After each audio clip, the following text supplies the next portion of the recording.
Welcome back to TarHeelIllustrated.com, or if you're watching this on our rapidly growing YouTube channel, that's Tar Heel Illustrated. I'm THI staff writer Brandon Peay.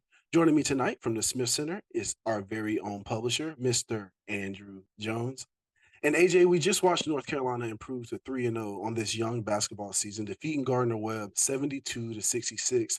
Statistically, Caleb Love led the Tar Heels with 20 points, 5 rebounds, 4 assists, and only 1 turnover. But in another strong second half performance, but that's starting to become something that we're getting used to.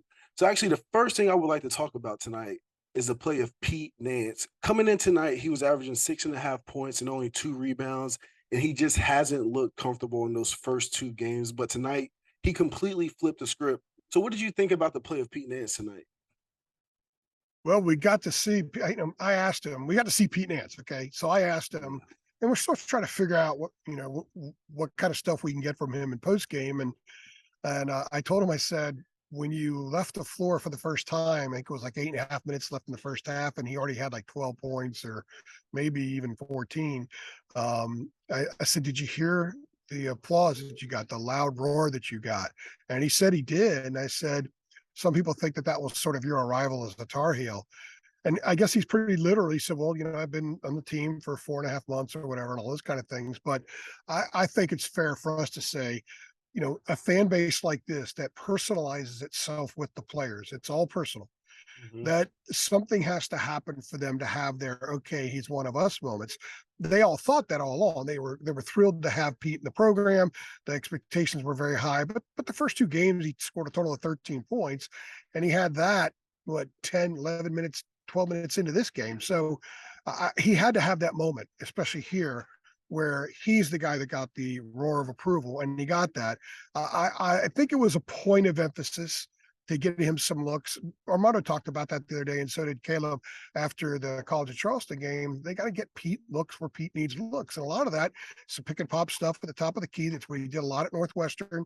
But he did hit an open three from the right corner. And the reason that that's important is because when I watched a lot of his Northwestern games over the summer, he looked like he was a guy that was really comfortable from wing to wing, usually up top, but wing to wing. I didn't see a lot of stuff from him from the wing to the baseline, but he's playing the baseline here. The 4 has to play the baseline, especially in this offense, play in the corner. And he hit a 3 over there. I can't remember who kicked it out to him. It was Leaky or Caleb. But I think that that's a small little snippet of what we're going to see more of down the road. That was what Brady Manick did a lot. Pete's not Brady, but if he can step out there and hit enough of those, it will allow for a lot of other things to come into place. So on a night where there weren't a whole lot of positives for this team, Pete's first half was 16 points, absolutely was. He hurt his finger late in the half, got it taped up at halftime. He only had 2 points in the second half, but even Armando said, yeah, getting Pete to kind of have a stretch where he went off. They needed to see that. He needed to do that in a uniform, and certainly in this building. So I think that that's a positive that everybody in the around the team and everybody who roots for the team or has an interest in the team can view as a positive moving forward, because now we don't have to wonder when Pete's going to have the go off stretch. He's had the go off stretch now. Oh, for sure. The play of Pete Nance was definitely, especially in the first half, was a positive. And it was more than his offense, it's also his defense. He had 3 block shots early on Yeah. in the game. He did a very good job on defense. And he altered at least 2 others in the first half and a few others.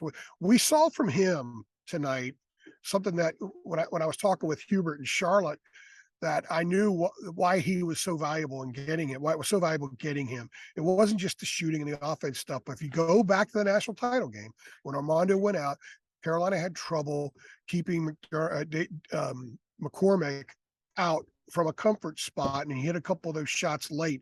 They were routine rhythm practice shots that he's done 10,000 times or more in his life. But Pete showed tonight a little bit of that ability to kind of push a guy out. He's got a good midsection, a strong midsection that's going to come in handy down the road. So there were a lot of things to like about what Pete Nance did tonight. Oh, yes, for sure. One area that UNC needs to improve on is its rebounding. Through the first 3 games of the season, they just haven't lived up to the North Carolina standard in rebounding. And tonight, they only out rebounded Gardner Webb by 2 rebounds, and they were out rebound, or and they only out rebounded Gardner Webb by 1 on the offensive glass. So, Andrew, I'm just curious, what's the problem with the Tar Heels on the backboards? this early in the season? Armando says they need to have better energy. Hubert says they need to have better energy. So I'll go with that. And that's the only explanation, to be honest with you. They have the skill to get rebounds. RJ Davis led them in rebounding tonight. Yeah. So Had his second double double. Now he had a double double in the national title game. He had 12 rebounds that night. Carolina out rebounded Kansas by 20 in the national title game. And Pete Nance, I think, by all accounts, better rebound than Brady Manick. So the same guys are out there and they're not grabbing boards. It's energy. It's energy, it's intensity, it's being aggressive, it's having that spunk to go for what you got to go for. And Hubert was clearly disappointed tonight about every aspect of their game, basically. And the players were too. In fact, I thought it was interesting. Josh Graham, who does radio in the Triad, asked RJ, he said, we're in the players' lounge after the game talking to the different players. And Josh asked him, he said, it's like you kind of feels like you guys lost in here with the way everyone's asking questions. There were no positive questions except about Pete. And there were a lot of negative about the rebounding again. And he said, yeah, we are 3-0, but yeah, I get it. And we're going to talk a lot about that in our next point. But going back to the rebounding, I think that's the reflector. Rebounding, to me, rebounding and defense reflect where the effort is, where the intensity is, where the energy is, where the attitude is. And there weren't happy faces around here today. And there shouldn't be, because they are -6 on the season in rebounding, Brandon. Now consider this.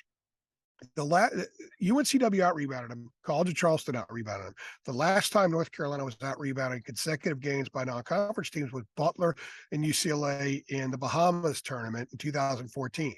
Last year, this team was out-rebounded 3 times. Tennessee up at the Mohegan Sun, Kentucky in Vegas, and home to Duke. They got blown out all 3 times. They had the advantage in all the rest of the games. So they were up +2 tonight. So for the season, they're -6 overall on the glass. And this is the shocking stat, because they were 9-8 tonight on the offensive boards. They're -15 on the offensive boards through 3 games. So Hubert can use a lot of things right now to sort of get these guys into shape, if you will. But I would think that stat has got to be the kind of thing that disgusts people in the program, because it's totally not them. And they've proven before that this group collectively could be so much better than that. Armando, I don't think, has had a double-digit rebound game yet. So there's concern. There's concern about the rebounding. And there has to be concern, because you're going to have off-night shooting. Sometimes you're not going to be great defensively, although I think it should usually be with you. Sometimes it's the way a team plays. They get lucky and hit a bunch of shots, or get fortunate, hit a bunch of shots that are tough. But, Gardner-Webb had 7 dunks tonight. 7. The last 3 buckets of the first half were dunks. They had 3 dunks in a minute and 39 stretch. So going back to rebounding, which is what we're talking about here, the other things are indicators of why the rebounding wasn't there. Just nothing was there. Other than Pete Nance, nothing was there. Yeah, for sure. The rebounding is certainly concerning. And AJ, you had a chance to talk to the players, talk to the coaches, and they are 3-0 going through the season. Most programs will be happy going 3-0, but when you're at North Carolina, the standard of play is just as important as getting the win. So what's the overall mood when you talk to the players and the coaches? What's the overall mood with the team so far? Nobody's happy. RJ used the word frustrated several times. There's another word he said. I actually have to go back and listen to the video, because I asked him about it, and it's drawing a blank right now, and I'm going to write about it, because I'm going to write about a lot of this. Hubert was asked a really good question by C.L. Brown about red flags. And Hubert kind of denied it, right? He kind of pushed back a little bit, said, no red flags. But then he went and listed a bunch of yellow flags. And they were all encompassing. Basically, if you were to sit down and teach someone the sport of basketball, and you had 10 things that you had to teach them, we're doing 1 week session on basketball, and they've never seen the sport before. And you have 10 things you're going to show them. Hubert basically listed all 10 of those things. So the mood is they got to get better. They have a day off tomorrow because it's mandatory. NCAA rules, they have to have a day off, and tomorrow's their day off. Otherwise, Hubert says they'd be practicing hard. I think with the UNCW game, we talked about it last week. We said, hey, it's just 1 game. It's going to happen. And then with College of Charleston, they scored 102 points. So you think, okay, well, maybe they got some stuff clicking. They'll be okay. I fully expected tonight them to come out and just honk Gardner-Webb right out of the gate, and by going inside. Armando had 1 point in the first half in the last game, so get him. He had 27 in the second half. Get him established. Dump it in there. No 3-pointers. Go to your go to your strength, and pound them into submission. But they didn't do that. I mean, Armando in 3 first halves, Brandon, has what, 13 points in 11 points in 3 first halves, and 11 rebounds, 9 rebounds, 11 points and 9 rebounds in 3 first halves. Wow. And yeah, if he has 3 field goals, I think, in the first half so far in all 3 games. 3 field goals.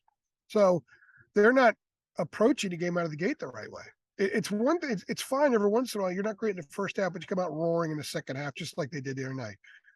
We could explain UNCW. We could explain College of Charleston, but tonight was hard to explain. Hard to explain because you kind of figured because of the way the first 2 went, there would have been a little bit more fire. But I think the fire will be there. I asked Darja, I said, you guys are so different now than you were a year ago, even though the names are the same, the faces are the same, the numbers are the same. Everybody knows who you guys are. So, but each of you starts this season in a completely different place than you were last year as individual players with individual aspirations, personal goals, where you want to be maybe this time next year. And then collectively as a group, you've got that target of number 1. So you guys as a group are starting from a different place. And he said, absolutely. And that all takes getting used to. And they're ushering in a guy from somewhere else who played 4 years somewhere else. That's not always easy. It wasn't like Brady was clicking right out of the gate last year. I mean, they really needed Dawson Garcia to go and Brady to step in and go full throttle so they could find that comfort zone. So it's going to take some time. It's going to include some losses. They're going to lose some games coming up here. And I don't think that's reason to panic. People should remember the 17 team got redemption and they lost 7 games that year. So they had some ugly outings. So they're a frustrated group. They're not, they couldn't explain it away, basically. I'm going to say that again. We did it. They did it. Tonight they couldn't do it. And I don't think there's any reason for us. Yes, it's November 15th, so it's very, very, very early. But they haven't looked anything remotely close to the number 1 team in the country through 3 games, and they'll have an opportunity Sunday against James Madison to show that all those X factor things are going to be with them on the court right in front of me right here. So they should go into that game and blow the doors off JMU before they head out to Portland. They should. Yeah, I like the point you made about Armando Bacot. They're not getting him established early enough in the game. And if you told me the stats that you just read about his first half numbers, if you told me that, I would assume that if you'd told me that before the season, I would assume that the rest of the Tar Heels are just shooting lights out from the 3, and that's just not the case. Or that he's hurt. Yeah, people in press row, Brandon, people in press row are kind of saying, AJ, is Armando hurt? Have you heard anything about him being hurt? No. They're just not playing good basketball. It'll change. They'll get it right, but we have to address what we've seen. And I'm not going to keep telling everybody it's okay. Rub your belly. It's okay. It's going to be good. Sure. Because tonight was not a pretty game. You don't allow 7 dunks. Gardner-Webb was 7 for 24 on layups. So I don't know how many shots Gardner-Webb had, but 31 of them were layups and dunks. Wow. That doesn't happen if you're playing great defense. Yeah. Well, AJ, I think that's a really good place to stop. And again, everybody, North Carolina improves to 3-0, winning 72-66 over Gardner-Webb. AJ's at the Smith Center. I'm here in Charlotte. Thank you for joining us. Thanks.